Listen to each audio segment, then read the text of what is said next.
People often say that we should try as much as possible to create multiple streams of income if you really want to lead a comfortable life. But how do you do it?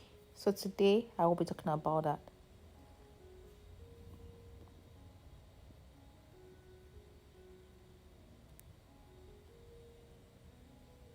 Hi everyone, you are welcome to another episode of Let's Talk Money. Today I will just be talking about how to create or what you should do or what we should do to create multiple streams of income so that we are not just reliant on a particular source of income. Creating multiple streams of income helps you plan better. It also helps you have income. So let's get right into it. Please note that the information I will be sharing here today is for educational purpose only. Please do not treat it as business, finance, advertisement, nor legal advice. So, what is the best way to create multiple sources of income? Acquire assets. Um, yes, most times we often have a 9 to 5 or we have something that earns us some money. So, in order to multiply that money, I usually would say invest more in assets. Now, with the advent of AI technology robots could also be your latest assets. So, for instance, the Tesla robots are actually going for between $20,000 to $30,000. They would definitely become assets. So, invest in assets. Assets are things that add more value to your money. They do not decrease in value, rather, they appreciate over time. And I see robots and robotics appreciating over time. Another form of assets that I would also say you should consider could be investing in vintage cars. A number of people do like to collect vintage cars because vintage cars have a way of appreciating over time. So also things that are could be termed antiques. If you are that person who is into art as well, art also has a value that appreciates over time. Well, depending on the artist too, but it also appreciates over time. Now we have NFTs. You could acquire NFTs. You never know when you would have to sell off your NFT. So I'm just giving examples of different assets, and people could determine, or we could determine what assets that you want to get for yourself. Assets are so many, but I'm just mentioning the most common assets that you could decide to invest in. You could also decide to invest in real estate. Land appreciates over time. Value never decreases. It keeps appreciating.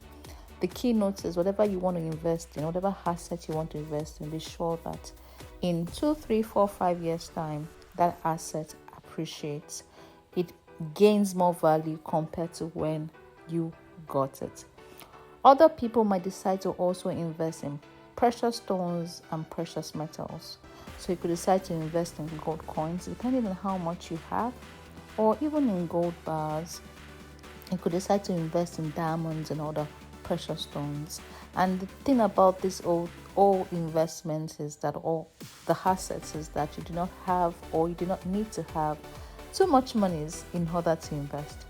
Another thing to invest in is in your idea. Idea is intellectual property. I usually say it's about the most perpetual asset that you could ever have, because your mind is a beautiful thing and you keep creating within your mind. And if you can create and bring whatever you are creating into fruition, and you learn to monetize what you create, that is an asset on its own. It becomes transferable. It becomes something that you could monetize, and it's something that can stand the test of time even after you are gone.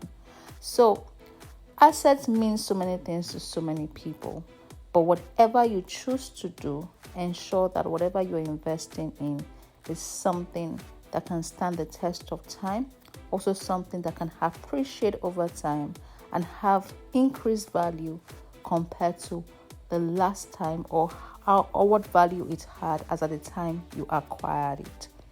So assets are very important. assets are very important. Another thing you want to consider are stocks.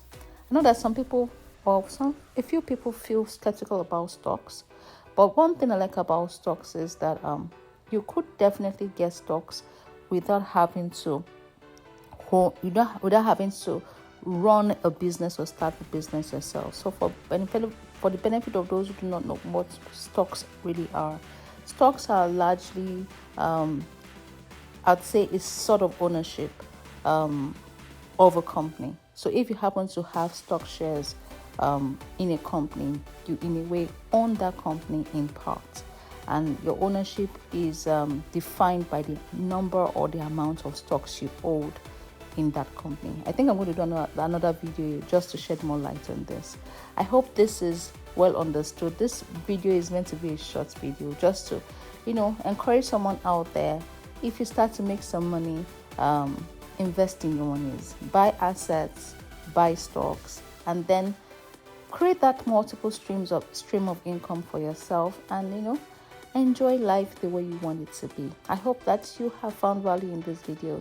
If you think it is something that you want to share with someone out there, don't hesitate to share. I said I should just make a video about this.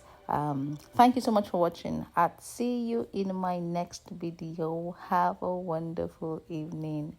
Bye for now.